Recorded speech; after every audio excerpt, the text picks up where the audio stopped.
Jehová está en medio de ti, poderoso, poderoso. Él salvará, se gozará sobre ti con alegría. Callará de amor, se gozará sobre ti con cánticos. Jehová está en medio de ti, poderoso, poderoso.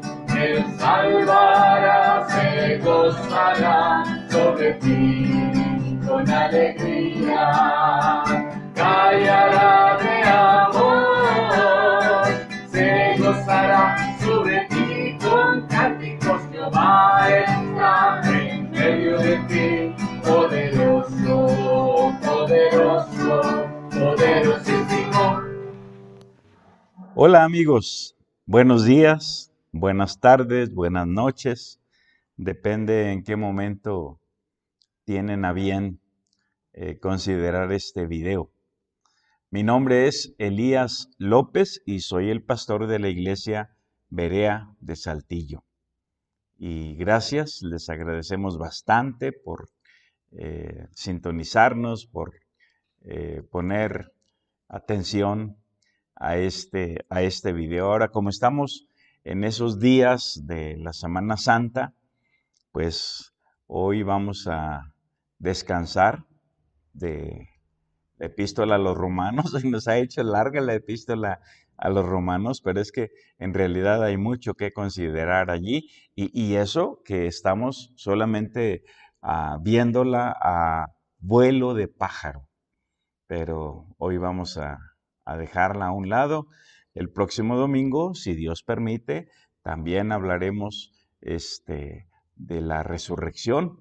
En esta ocasión quiero hablarles del primer domingo de Ramos, pero antes quiero invitarles para el viernes 6 de mayo a las 8 de la noche.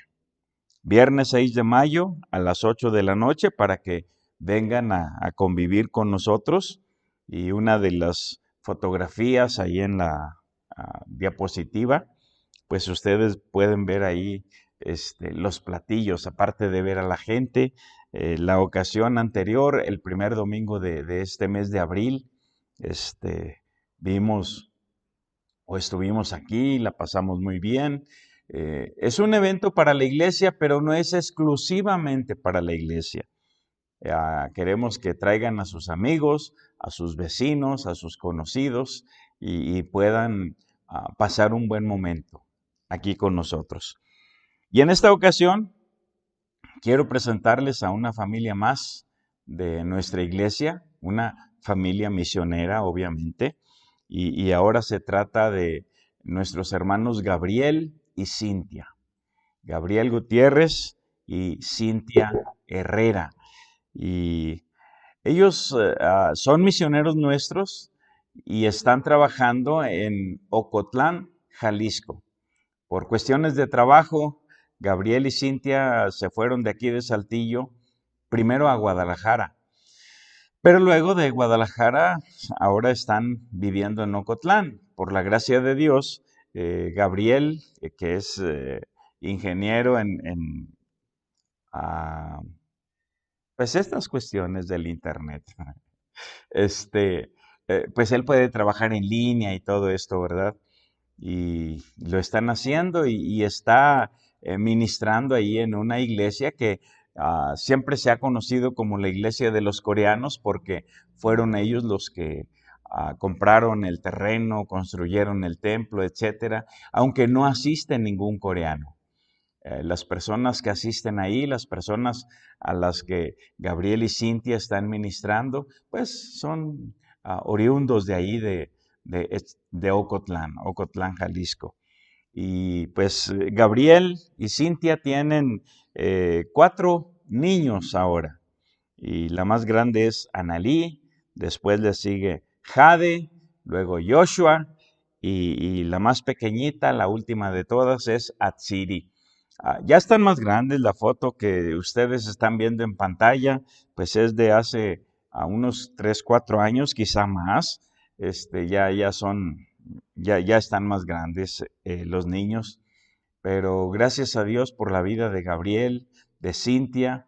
En este tiempo hicieron un viaje a Tlapa, Guerrero, precisamente para visitar y cooperar con otra familia misionera que tenemos ahí en la montaña, en la Sierra Alta de Guerrero. Déjenme orar por ellos y así comenzamos. Nuestro Dios, en el nombre de tu Hijo Jesucristo, queremos poner en tus manos la vida de Gabriel, de Cintia y de cada uno de sus niños. Te pedimos por Analí, por Jade, por Joshua, por Atsiri. Gracias, Señor, porque tú siempre has tenido cuidado de sus vidas.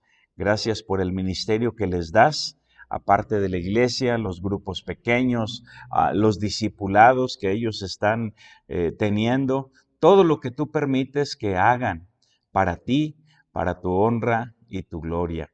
Bendíceles, sigue usándoles y gracias por la vida y personas como ellos.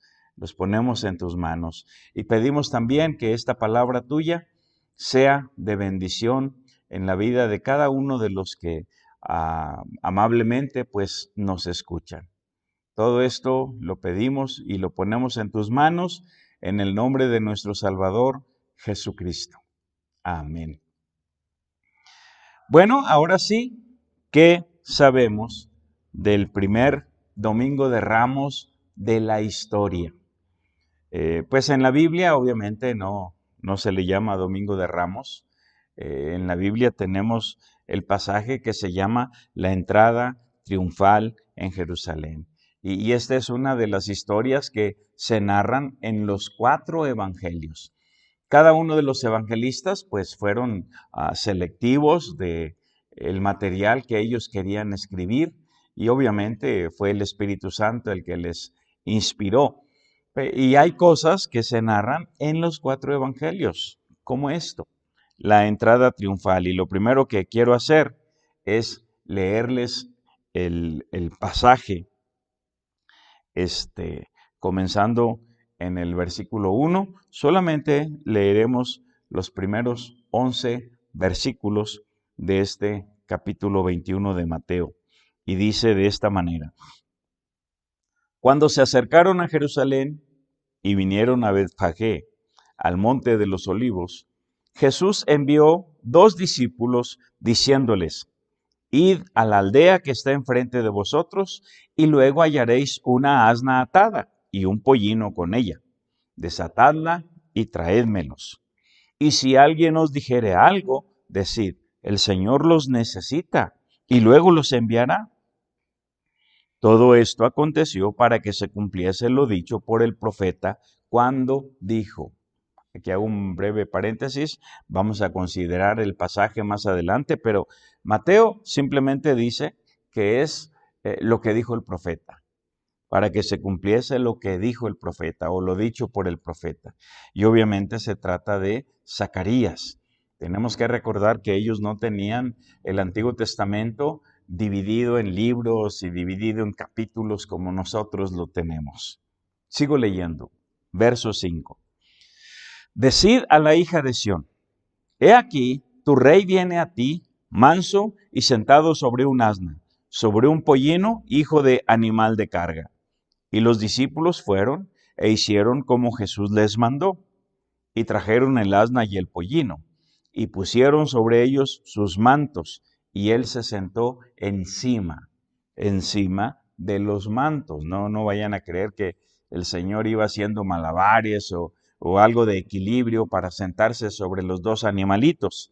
La Biblia dice que se sentó sobre el pollino.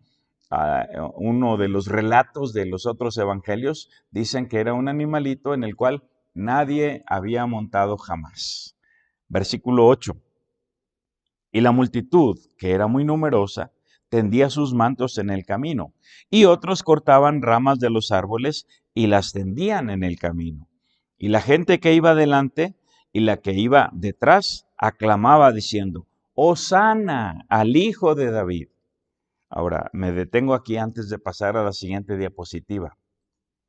La palabra Hosana la vamos a ver en uno de los salmos, en un momento más también. Y esto quiere decir, sálvanos Jehová, sálvanos Jehová. Y eventualmente, pues llegó a considerarse como una alabanza para Dios. Sálvanos Jehová. Lo leo nuevamente, verso 9. Y la gente que iba delante y la que iba detrás aclamaba diciendo: Hosana al Hijo de David. Bendito el que viene en el nombre del Señor. Hosana en las alturas. Cuando entró él en Jerusalén, toda la ciudad se conmovió diciendo: ¿Quién es este? Y la gente decía: Este es Jesús, el profeta, de Nazaret de Galilea. Ahora, lo primero que queremos considerar es cuál fue el propósito de este primer domingo de Ramos. Y ya les dije, ellos no consideraban que era el primer domingo de Ramos, porque primero estaban ahí, la gente estaba ahí para una fiesta, la fiesta de la Pascua. Mucha gente venía, muchos judíos, venían judíos y prosélitos, y se daban cita en Jerusalén para celebrar la Pascua, y por esa razón había mucha gente allí. Pero, ¿cuál fue el propósito de esta entrada triunfal en Jerusalén? Dice el versículo 4 que era para cumplir una profecía. Lo leemos nuevamente. Todo esto aconteció para que se cumpliese lo dicho por el profeta cuando dijo: Decid a la hija de Sión: He aquí, tu rey viene a ti, manso y sentado sobre un asna, sobre un pollino, hijo de animal de carga. Entonces, este acontecimiento tenía el propósito de cumplir una profecía. El Señor Jesús, que es Dios, pues Él conocía todas las profecías y el cumplimiento de ellas. De manera que fue el Señor Jesús el que preparó todas las cosas para que la gente pudiera ver el cumplimiento de la profecía. Vamos a decir en una manera como dramatizado o dramatizada la profecía por el Señor Jesús. Es un mensaje para los judíos. Mateo es un evangelio escrito por un judío, Mateo, para judíos. Y uno de los propósitos principales de Mateo es mostrarle a la gente que Jesús, el Galileo, el Nazareno, como le llamaban, etcétera, que ese era el Mesías, el Rey, el ungido de Dios.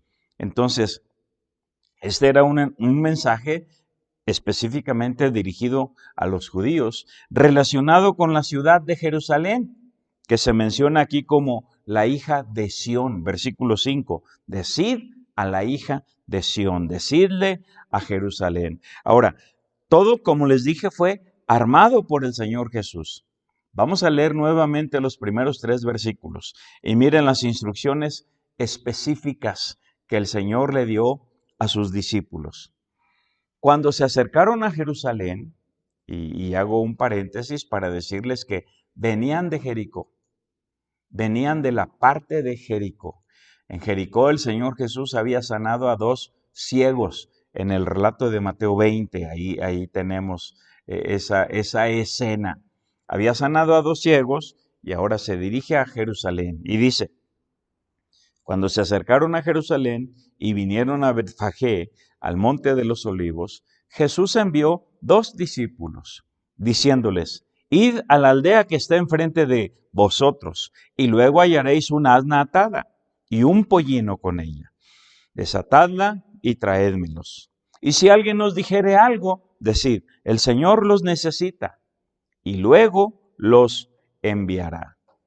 De manera que esta escena fue armada, fue montada y fue protagonizada, obviamente, por el Señor Jesús. Ahora, les dije que es una historia que se encuentra en los 4 evangelios. Muy bien, en el relato de Juan, que es en el capítulo 12, ahí se nos dice algo interesante, y el asunto es que los discípulos de Jesús no entendían lo que estaba pasando. Eran obedientes, eran serviciales, tenían solicitud, diligencia, e hicieron las cosas como Jesús les mandó, pero no entendían. Déjenme leer el relato de Juan, comenzando en el versículo 15. Juan, capítulo 12, verso 15. De cualquier manera, ustedes lo tienen en la pantalla. Dice: no temas, hija de Sión. He aquí tu rey viene, montado sobre un pollino de asna. Estas cosas no las entendieron sus discípulos al principio. Pero cuando Jesús fue glorificado, entonces se acordaron de que estas cosas estaban escritas acerca de él y de que se las habían hecho. Y daba testimonio la gente que estaba con él cuando llamó a Lázaro del sepulcro y le resucitó de los muertos, por lo cual también había venido la gente a recibirle, porque había oído que él había hecho esta señal, o sea, el asunto de resucitar a Lázaro. Verso 19. Pero los fariseos dijeron entre sí: ya veis que no conseguís nada. Mirad, el mundo se va tras él. Ahora, ni los discípulos de Jesús, ni los líderes religiosos entendían lo que estaban viendo. No se acordaron. O sea, este es un pasaje que se leía generalmente en el tiempo de la Pascua cada año. Pero no se les ocurrió pensar en la profecía, por alguna razón. Ahora, ¿qué decía la profecía? Regresemos ahí al capítulo 21, versículo 4 de Mateo, y vamos a ver qué decía la profecía citada el primer domingo de Ramos de la historia. Versículo 4 y 5. Todo esto aconteció para que se cumpliese lo dicho por el profeta cuando dijo: decid a la hija de Sión, he aquí tu rey viene a ti, manso y sentado sobre un asna, sobre un pollino, hijo de animal de carga. Estas son las palabras escritas por Mateo, tomadas de uno de los profetas menores, tomadas del libro de Zacarías. Ahora, como ya dije, ellos no tenían la Biblia dividida como nosotros en profetas mayores y profetas menores, pero es una profecía para judíos, escrita por un judío, para judíos, relacionada con Jerusalén. Y les está diciendo que el Mesías viene, que el rey viene. Decida la hija de Sión, he aquí tu rey viene a ti. Ahora noten estas palabritas: manso y sentado sobre un asna, sobre un pollino. ¿Qué decía la profecía en el libro de Zacarías? Bueno, tenemos que ir al capítulo 9 del libro de Zacarías para ver qué dice la profecía. Y quiero que noten que Mateo omitió, creo yo intencionalmente, 2 palabritas. Dice en Zacarías 9:9, y voy a leer también el verso 10. Alégrate mucho, hija de Sión. Da voces de júbilo, hija de Jerusalén, para que no haya duda de qué ciudad se está hablando. He aquí tu rey vendrá a ti, justo y salvador. Ahora, esta profecía que Zacarías está citando, esto está ocurriendo unos 550 años antes de Cristo. Así es la profecía de Zacarías. He aquí tu rey vendrá a ti, justo y salvador, humilde y cabalgando sobre un asno, sobre un pollino hijo de asna. ¿Cuáles son las dos palabritas que omitió? Yo se las marqué en verde. Justo y salvador. Justo y salvador. Esas son las dos palabritas que, creo yo, intencionalmente Mateo omitió, porque Mateo tiene otro propósito al narrar esta historia. Pero quiero que lean conmigo el verso 10. Dice, y de Efraín destruiré los carros y los caballos de Jerusalén, y los arcos de guerra serán quebrados. Punto y coma. Y hablará paz a las naciones, y su señorío será de mar a mar, y desde el río hasta los fines de la tierra. No solamente está anunciando la venida del Mesías, la venida del Rey de los judíos, sino también está diciendo o está anunciando la venida del reino, el reino del Mesías, diciendo aquí que sería un reino de paz, hablará paz a las naciones, pero además sería un reino universal, un reinado universal, porque termina diciendo el verso 10, y su señorío será de mar a mar y desde el río hasta los fines de la tierra.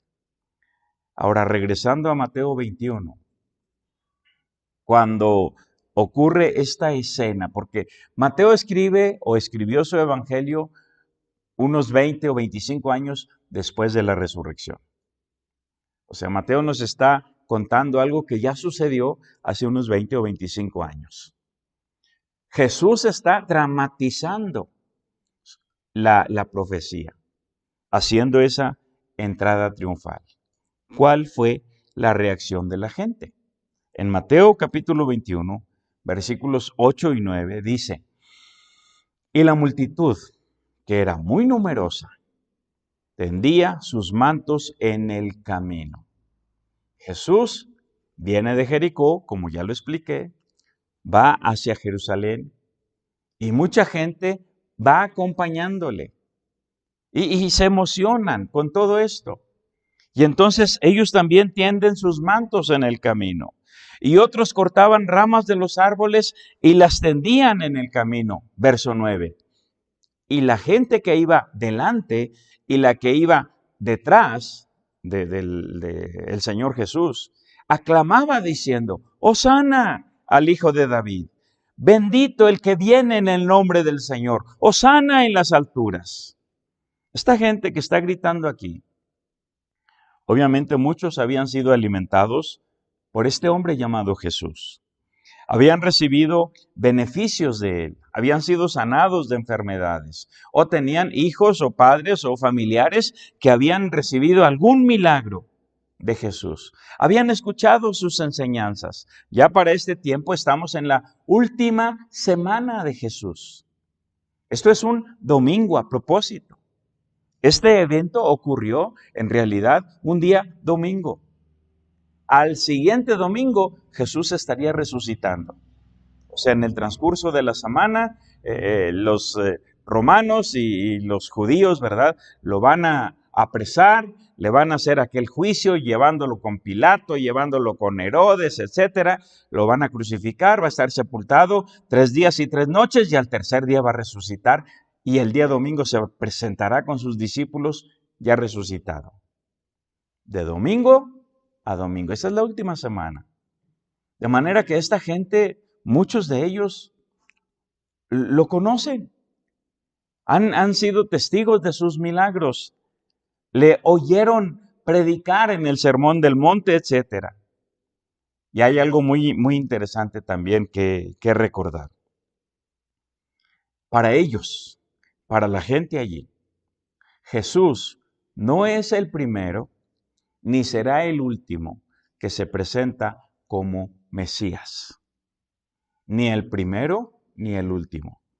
Si ustedes recuerdan, unos años después de la resurrección, cuando llevaron a Pedro y a Juan ante el concilio, ahí estaban los fariseos diciendo, ¿qué haremos con estos hombres? Y se presentó un anciano venerable que fue maestro, a propósito, fue maestro de Saulo de Tarso, se llamaba Gamaliel. Y empezó a recordarles, señores, hace tiempo se levantó un Mesías y todos perecieron con él. Después se levantó otro Mesías e igual todos perecieron con él. Dejen en paz a estos hombres.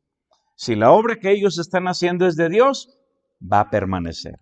Si no es de Dios, igual va a pasar a la historia como los otros que ya hemos conocido. De manera que este Jesús, para la gente, no era ni el primero ni el último. El mismo Señor Jesús, en una de sus profecías, en una de sus enseñanzas, dijo, vendrán muchos en mi nombre diciendo, yo soy el Cristo, y engañarán a muchos. Entonces, ni el primero ni el último. Y la gente, ¿cómo reacciona? Bueno, se emocionan, ponen sus mantos, tienden ramas, cortan ramas de los árboles y las tienden ahí también en el camino y gritan, ¡Hosana! ¡Hosana! Esta palabrita se puede ver, obviamente no en español, pero los que hablan hebreo, los que saben hebreo, nos enseñan que en el Salmo 118, en el verso 25, las primeras palabritas del Salmo 118, 25, en hebreo significa lo mismo, Hosana. Sálvanos, Jehová. El Salmo 118, 25 y 26 dice de esta manera, oh Jehová, sálvanos ahora, te ruego, oh Jehová, que nos hagas prosperar ahora. Bendito el que viene en el nombre de Jehová. Desde la casa de Jehová os bendecimos. Entonces, la gente está emocionada y está citando este salmo. ¿Qué hay en sus mentes? No lo sé. Quizá alguno que otro sí se acuerde de la profecía, pero no puede ser. Algo así, ¿verdad? Ahora, vamos a enfocar nuestra atención en el verso 1, porque aquí hay un detalle muy importante. Dice Mateo 21:1. Mateo 21:1. Cuando se acercaron a Jerusalén y vinieron a Betfagé, al monte de los olivos, Jesús envió 2 discípulos. Cuando se acercaron a Jerusalén y vinieron a Betfagé, al monte de los olivos. Y para esto les dejé aquí un pequeño mapa. Pueden poner pausa o buscar ese mismo mapa en el internet, porque a propósito, este es un mapa que busqué con el Google Maps. O sea, es un mapa moderno, es un mapa de la actualidad. Y si alcanzaran a ver, allí se ubica Jerusalén. Bueno, primero está el globito rojo. Ese globito rojo debe darnos la ubicación de Betfagé. Pero hacia la derecha y hacia arriba, allí se ubica Jericó. Ellos venían de Jericó hacia Jerusalén. ¿Y por qué quise marcar esta posición en el mapa? Porque ahí donde está el globito, y por ese lado, más o menos, ahí deberá ubicarse el valle de Josafat. Con calma, en su casa, leen el libro de Joel, son 3 capítulos, es un libro pequeñito, y si no quieren batallar tanto, bueno, váyanse directamente al capítulo 3. En el libro de Joel se menciona el valle de Josafat, o también mencionado como el valle de la decisión, porque forma parte de la profecía. Será en ese lugar donde el Señor Jesús va a reunir a todas las naciones para juzgarlas. Hace unos 2 o 3 ocasiones anteriores Leímos un pasaje de Mateo capítulo 25, verso 31 en adelante, donde se habla de el juicio de las naciones. Acuérdense que leímos que el Señor va a separar las naciones y va a poner los cabritos a su izquierda, las ovejas a su derecha, y a las ovejas, los de su derecha, las naciones de la derecha, las va a invitar a vivir en el reino, y a los otros los va a mandar al castigo eterno. Muy bien, toda esa escena, que es una profecía para el futuro, se va a desarrollar más o menos ahí por donde está ese globito más adelante, el valle de Josafat. De manera que, ya les dije antes, era un día domingo, era en realidad un día domingo. Miren la siguiente diapositiva. Aquel día era domingo. Se estaban cumpliendo 483 años de la profecía señalada en el libro de Daniel. Aquel día, exactamente aquel día, se estaban cumpliendo 483 años. Esa era la semana 62 que se menciona precisamente en el libro de Daniel. Estaban a la puerta 6 profecías. Déjenme leerles en el libro de Daniel los versículos 24 al 26 o 24 al 27. Y luego vemos las profecías. Dice, comenzando en el verso 24. 70 semanas están determinadas sobre tu pueblo y sobre tu santa ciudad, para terminar la prevaricación y poner fin al pecado y expiar la iniquidad, para traer la justicia perdurable y sellar la visión y la profecía y ungir al santo de los santos.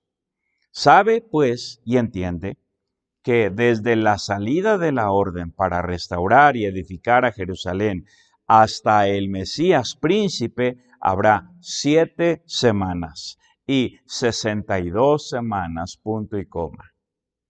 7 semanas y 62 semanas.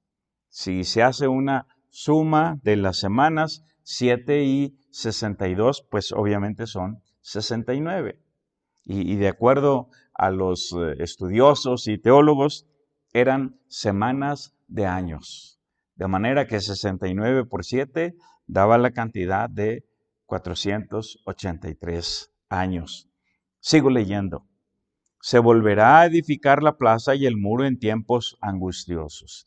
Perdón, ya les dije que esos 483 años se cumplían precisamente el día domingo, cuando Jesús entró en su entrada triunfal sobre aquel pollino en Jerusalén. Verso 26. Y después de las 62 semanas se quitará la vida al Mesías. Ahí está Jesús. Ahí se están cumpliendo las 62 semanas y está a punto de entregar su vida. Se quitará la vida al Mesías, porque sin derramamiento de sangre no se hace remisión de pecados, mas no por sí. Y el pueblo de un príncipe que ha de venir destruirá la ciudad y el santuario. Todo eso estaba a punto de cumplirse. Y su fin será con inundación. Y hasta el fin de la guerra durarán las devastaciones. Y por otra semana confirmará el pacto con muchos. Estamos hablando ahora de el hombre de pecado, del anticristo. A la mitad de la semana hará cesar el sacrificio y la ofrenda. Después, con la muchedumbre de las abominaciones, vendrá el desolador hasta que venga la consumación y lo que está determinado se derrame sobre el desolador. Ahora, regresemos al verso 24. Obviamente la diapositiva es la que sigue, ahí está el verso 24. Y vamos a enumerar las profecías que estaban para cumplirse aquel día. Aquel primer domingo, entre comillas, domingo de Ramos, entre comillas, aquel primer domingo de Ramos de la historia. Dice el verso 24. 70 semanas están determinadas sobre tu pueblo y sobre tu santa ciudad. Número 1, para terminar la prevaricación. Número 2, y poner fin al pecado. Número 3, y expiar la iniquidad. Número 4, y para traer la justicia perdurable. Número 5, y sellar la visión y la profecía. Y número 6, y ungir al Santo de los santos. La primera profecía, la primera frasecita ahí, dice, terminar la prevaricación. Por siglos, desde que Israel comenzó a existir como nación, ellos siempre fueron apóstatas. Los judíos fueron apóstatas. Pues bien, con la llegada del Mesías, con su muerte, sepultura y resurrección, con su sacrificio, él iba a terminar la prevaricación. O sea, acabar con la apostasía de los judíos. Dice la siguiente frase, poner fin al pecado. En el libro de Hebreos 9:26, lo leen obviamente en su casa, dice, de otra manera, le hubiera sido necesario padecer muchas veces desde el principio del mundo, pero ahora, en la consumación de los siglos, se presentó una vez para siempre por el sacrificio de sí mismo para quitar de en medio el pecado. Por el sacrificio de sí mismo, él iba a quitar de en medio el pecado. Otra profecía que estaba para cumplirse. La siguiente frase dice, y expiar la iniquidad. Esta es una obra exclusiva de Dios. Solo Dios puede expiar la iniquidad. Y sin derramamiento de sangre no se hace remisión. De manera que esto implicaba la muerte expiatoria del Señor Jesucristo. Por eso aquí en Daniel 9:26 leímos que se quitará la vida al Mesías. Ese era el propósito, para expiar la iniquidad. Siguiente frase, número 4, para traer la justicia perdurable. Y esto tiene que ver con el establecimiento de su reino. Mientras el hombre ha gobernado este mundo, y mientras Satanás ha sido el Dios de este siglo, el rey de este mundo, no ha habido justicia verdadera, menos perdurable. Entonces, el Señor, al venir y ofrecer su vida en sacrificio y establecer su reino, entonces Él traería de verdad una época de paz y una época de justicia para todos por igual, justicia perdurable. La siguiente frase dice, sellar la visión y la profecía. Y esto tiene que ver con las Escrituras. O sea que a partir de aquí ya no habría más revelación. El Nuevo Testamento no había sido escrito. Ustedes y un servidor no estábamos en ningún lugar. Si los judíos hubieran aceptado a Jesús como su Mesías, como su Rey, y hubieran aceptado el reino que Él vino ofreciéndoles, el reino de los cielos está cerca, el reino de los cielos está cerca. Envió a su precursor, Juan el Bautista, diciendo lo mismo, el reino de los cielos se ha acercado a vosotros.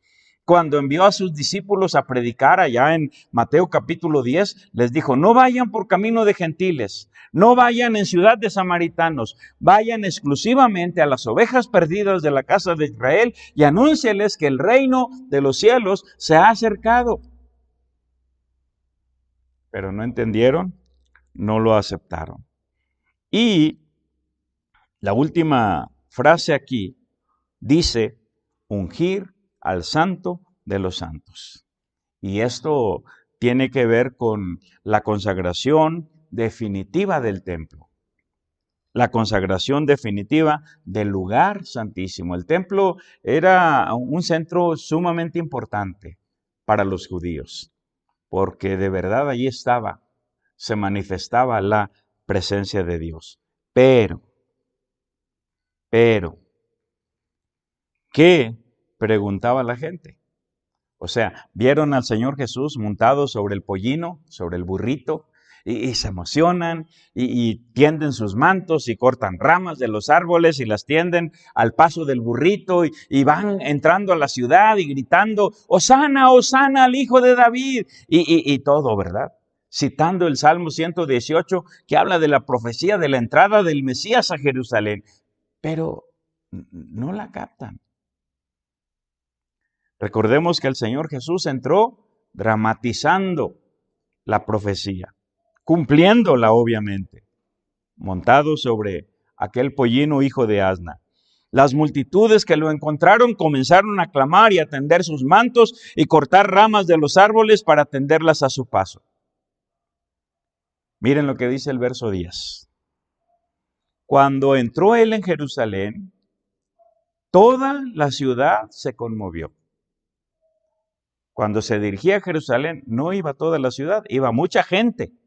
Unos delante, otros detrás, iba mucha gente, pero no era toda la ciudad. Sin embargo, al entrar, cuando entró él en la ciudad, toda la ciudad se conmovió, diciendo, ¿quién es este? Nadie dijo, este es mi rey, este es el Mesías, este es el cumplimiento de la profecía. Él es el enviado de Dios, el profetizado por Dios. Nadie dijo eso, nadie pensó en eso. Eso nos lo explica Mateo. Pero Mateo escribió 26 años después, 25, 26 años después, 30 años después, qué sé yo. Entonces, ¿qué dijo el Señor Jesús a sus discípulos en cierta ocasión? Y aquí les dejé un pasaje en el libro de Mateo capítulo 16, versículos 13 al 16. Viniendo Jesús a la región de Cesarea de Filipo, preguntó a sus discípulos diciendo, ¿quién dicen los hombres que es el Hijo del Hombre? Ellos dijeron, unos Juan el Bautista, otros Elías y otros Jeremías o alguno de los profetas. Él les dijo, ¿y vosotros quién decís que soy yo? Respondiendo Simón Pedro, dijo, tú eres el Cristo, el Hijo del Dios viviente. O sea, ellos, los 12, sus discípulos, sí estaban conscientes de quién era Jesús. Pero en ese momento, la escena de la entrada triunfal a Jerusalén, no lo piensan, no lo recuerdan. Ya leímos el pasaje de Juan capítulo 12 donde dice que sus discípulos no entendieron esto hasta que resucitó. Otro pasaje que quiero que lean conmigo es en Juan capítulo 6, versos 66 al 69. De repente el Señor Jesús corre a la gente con sus palabras. Nosotros decimos, vengan, por favor, vengan al templo. Estamos muy solos. Esta pandemia nos ha desmantelado. Asistan, no dejen de reunirse, sigan ofrendando y tantas cosas que decimos, ¿verdad? Y la gente dice, no, ya fui mucho al templo. Ya tengo muchos años yendo al templo. Tengo muchos años participando en la escuela dominical y esto y lo otro. Bueno, nosotros rogamos, vengan. El Señor Jesús dijo, ustedes me siguen solo por los beneficios que reciben de mí. Específicamente ahí les dijo, solo por el pan que les doy. ¿Tú por qué les sigues? ¿Por las bendiciones que te da? ¿Por las bendiciones que da tu familia? ¿Porque te da salud? ¿Porque te da trabajo? ¿Por qué les sigues? Ahora, la reacción acá de la gente, dice el verso 66, desde entonces, muchos de sus discípulos volvieron atrás y ya no andaban con él. Nosotros diríamos, bueno, ya dejaron de venir al templo y cosas así, ¿verdad? Pero bueno, ya no andaban con él. Dijo entonces Jesús a los 12, ¿queréis acaso iros también vosotros? Le respondió Simón Pedro, Señor, ¿a quién iremos? Tú tienes palabras de vida eterna. Y nosotros hemos creído y conocemos que tú eres el Cristo, el Hijo del Dios viviente. Entonces la pregunta para reflexionar, para meditar, es esta. ¿Quién es para ti el Señor Jesús? De verdad, de verdad. O sea, le preguntamos a cualquier borracho en la calle, a cualquier drogadicto, a cualquier persona mala, ¿quién es Jesús? Oh, Él es Dios. Él es el Rey del universo. Eso cualquier inconverso lo dice, lo sabe y lo dice. Pero la pregunta seria para ti es, ¿quién es Jesús para tu vida? ¿Cuál es de verdad tu relación con Él? Leímos en el capítulo 21, los primeros 11 versículos. Si ustedes siguen leyendo, del verso 12 en adelante, dice la Escritura que el Señor Jesús llegó, montado en ese burrito, llegó hasta el templo para limpiarlo. Ya lo había hecho 3 años antes, allá en Juan capítulo 2. Y en aquella ocasión, Él dijo, no hagan de la casa de mi padre casa de mercado, en aquella ocasión.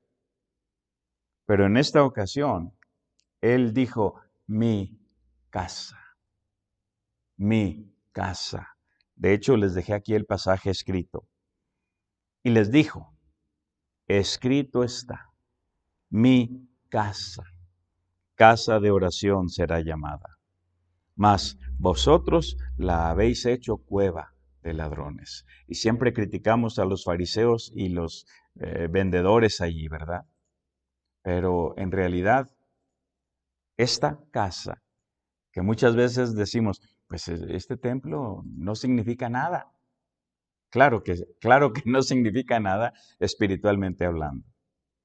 Pero aquí es donde se reúne la familia de Dios. No, yo adoro a Dios en mi casa. Muy bien. ¿Por qué el Señor pensaría en grupos pequeños o comunidades de fe llamadas iglesias? ¿Quién es para ti de verdad el Señor Jesús? En estos días de Semana Santa, mucha gente hace énfasis en la Semana Santa. Leí por ahí un meme en el internet que dice, Dios no quiere una Semana Santa. Dios quiere toda una vida santa. ¿Cómo andas en ese sentido? Júntate con tu familia, allí alrededor de tu mesa. Ponte a cuentas con Dios. Si Dios permite, nos vemos la siguiente ocasión. Hasta luego.